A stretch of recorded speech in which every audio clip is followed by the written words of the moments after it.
Praise the lord. પ્રભુ ઈસુના નામમાં આપ સર્વને પ્રેમી સલામ. પ્રભુના વચનોમાંથી શીખવા માગીએ છીએ. યશાયા પ્રબોધકનું પુસ્તક, તેનો 43મો અધ્યાય, 15મી અને 16મી કલમ. ત્યાં લખવામાં આવ્યું છે, હું યહોવા તમારો પવિત્ર દેવ, ઇસરાયેલને ઉત્પન્ન કરનાર તમારો રાજા છું.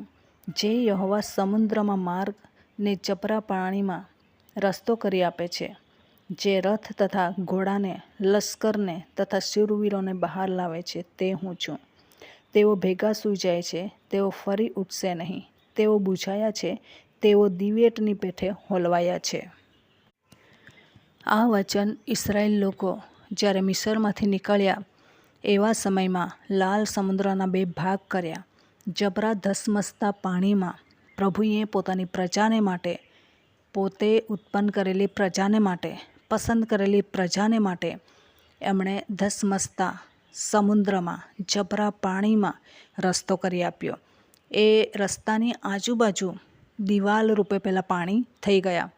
એ કુદરતનો નિયમ નથી, પરંતુ પ્રભુ એ સમુદ્રના ઉત્પન્ન કરતા પણ છે, ઇસરાયેલને બનાવનાર ઈશ્વર પણ છે, પસંદ કરનાર ઈશ્વર પણ છે, એમને નિમનાર અને જગતમાં મૂકનાર પણ ઈશ્વર જ છે. અને તેથી એ રોકી શકે છે. અને પ્રભુનું મહાન સામર્થ્ય એ પ્રજા મધ્યે પ્રદર્શિત કરે છે. એમના શત્રુએ જોયા, ઇસરાયેલના શત્રુએ જોયા કે કેવું પાણી અટકી ગયું, ઠહેરી ગયું, અને એ પ્રમાણે બે ભાગતા થઈ ગયા, રસ્તો નીકળી આવ્યો. પરંતુ એમના જે દુશ્મનો છે, મિસ્રી લોકો રથ લઈને આવતા હતા, ઘોડાઓ લઈને આવતા હતા, એ બધા જ પાણીમાં ડૂબી ગયા. એમની દિવેટ બુઝાઈ ગઈ.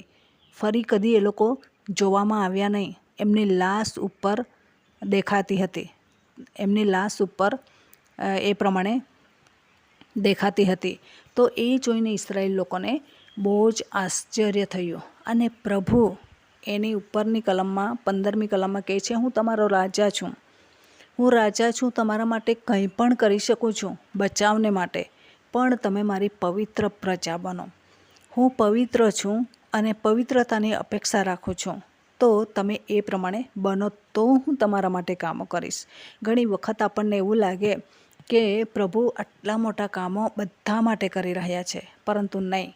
જ્યારે યર્દનના બે ભાગ થઈ ગયા, એના આગલે દિવસે યહોશુઆએ યાજકોને તૈયાર કર્યા અને છાવણીમાં ફરવાને માટે કીધું. શું કહેવાને માટે કીધું? પ્રભુ તમારા માટે આવતીકાલે આશ્ચર્ય કામ કરવા જઈ રહ્યા છે, પરંતુ એના પહેલાં આજથી જ તમે પવિત્ર થાઓ, શુદ્ધ થાઓ, પોતાની જાતને શુદ્ધ કરો.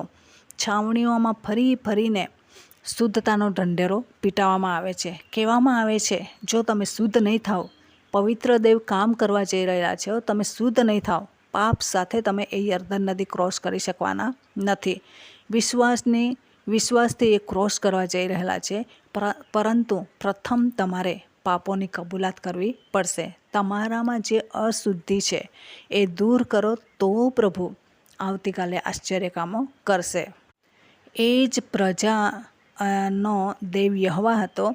આપણે પણ એવી પ્રજામાંના છીએ. પ્રભુએ આપણને કલમ રૂપે ઇસરાયેલ પ્રજાની સાથે મેળવી લીધા છે, તો આપણા માટે પણ એ કામો કરી શકે છે. એ જ દેવને આપણે માની રહ્યા છે, પરંતુ આપણા માટે કેમ કામ નથી કરતા? કેમ કે આપણે શુદ્ધિ તરફ નથી.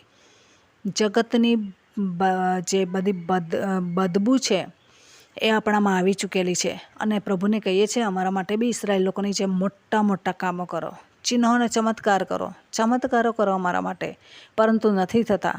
એ લોકોએ શુદ્ધિકરણ કર્યું આગલે દિવસે, અને તેથી યર્દનના બે ભાગ થઈ ગયા. તમારા અને મારા જીવનમાં મોટા મોટા કામો જોવા માગો છો, તો પ્રથમ પ્રભુની આગળ, પવિત્ર દેવની આગળ, આપણા ઉત્પન્નકર્તાની આગળ, આપણા રાજાની આગળ એવું જીવન રાખવું પડશે, જીવવું પડશે, માફી માગવી પડશે, સમાધાન કરવું પડશે, નમી જવું પડશે, અને એવી રીતના સમજોતા કરવા પડશે.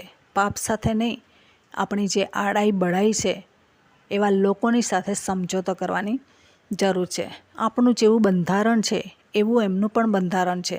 આપણે મનુષ્ય માત્ર ભૂલને પાત્ર છે, કોઈ એવું પવિત્ર નથી. તેથી જેવા આપણે પાપો કરીએ છીએ, આપણાથી થઈ જાય છે એવી રીતના એ સામેવાળા વ્યક્તિથી પણ થઈ જાય છે. આણે આવું બોલ્યા જ કેમ, અમારા વિરુદ્ધમાં આવું કર્યું જ કેમ. આપણે પણ કેટલા મોટા મોટા અને ખોટા ખોટા બરાબરના ઘા વાગી જાય એવા શબ્દો બોલીએ છીએ, એવા કામો કરીએ છીએ, એવા ધિક્કારીએ છીએ, નફરત કરીએ છીએ, પરંતુ આપણે જાણતા નથી કે એ વ્યક્તિને આપણે માફી આપીને કેટલા મોટા આશીર્વાદો પ્રાપ્ત કરી શકીએ છીએ. આજે આપણામાં પ્રભુ મોટા મોટા કામો કરવા જઈ રહેલા છે. ધસમસતા પાણીમાં રસ્તા બનાવવા જઈ રહેલા છે. એવી સમસ્યા છે કે જેનું નિરાકરણ થઈ શકે નહીં દુનિયાવી રીતે એવું આપણને દેખાતું હોય, પરંતુ પ્રભુ એનું અદ્ભુત નિરાકરણ કરશે. પ્રભુની પાસે હરેક સવાલના જવાબો છે, હરેક સમસ્યાનું નિરાકરણ પ્રભુની પાસે છે. પરંતુ પ્રભુની પાસે જઈએ તો ને, પ્રભુની આગળ શુદ્ધ થઈને જઈએ તો, શુદ્ધિકરણ કરીએ તો એ બધા કામો થશે. જો તમારા અને મારા જીવનમાં શુદ્ધિકરણ નથી તો પછી આશ્ચર્ય કર્મ પણ નથી.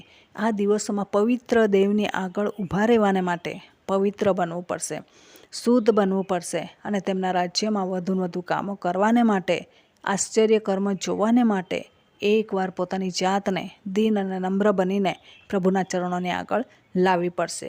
પ્રભુ આપણા માટે પણ અદ્ભુત બિલ્ડિંગો બનાવવા જઈ રહેલા છે, અદ્ભુત કામો કરવા જઈ રહેલા છે, મોટી મોટી સેવાઓ હાંસિલ કરવા આપણને આ હાથમાં આપવાને માટે તૈયાર છે.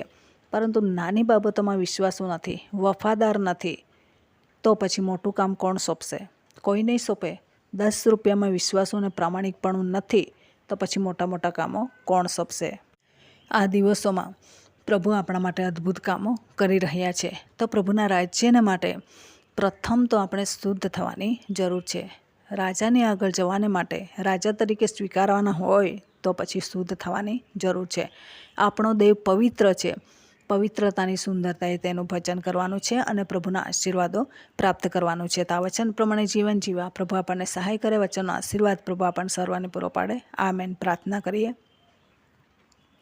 પ્રેમાળ પરમેશ્વર પિતા, અમે તમારો આભાર માનીએ છીએ, તમારી સ્તુતિ કરીએ છીએ. તમામ શ્રોતાજનોના જીવનમાં તમે આશ્ચર્ય કર્મ કરો. જે પણ પ્રશ્નોમાં તેઓ ઝઝૂમી રહ્યા છે, ધસમસતા પ્રશ્નો છે, એમાં તમે પ્રભુ એવા ધસમસતા પ્રશ્નોના પ્રવાહમાં તમે એમના માટે રસ્તો કરો. લાલ સમુદ્રના રસ્તા કર્યા, યર્દનમાં રસ્તો કર્યો, એવી રીતના તમામ શ્રોતાજનો આજે સંદેશો સાંભળી રહ્યા છે.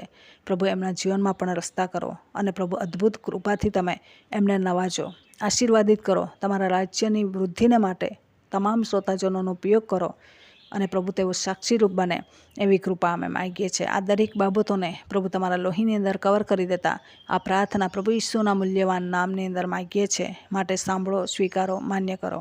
Amen. Thank you. Praise the lord. God bless you. Amen.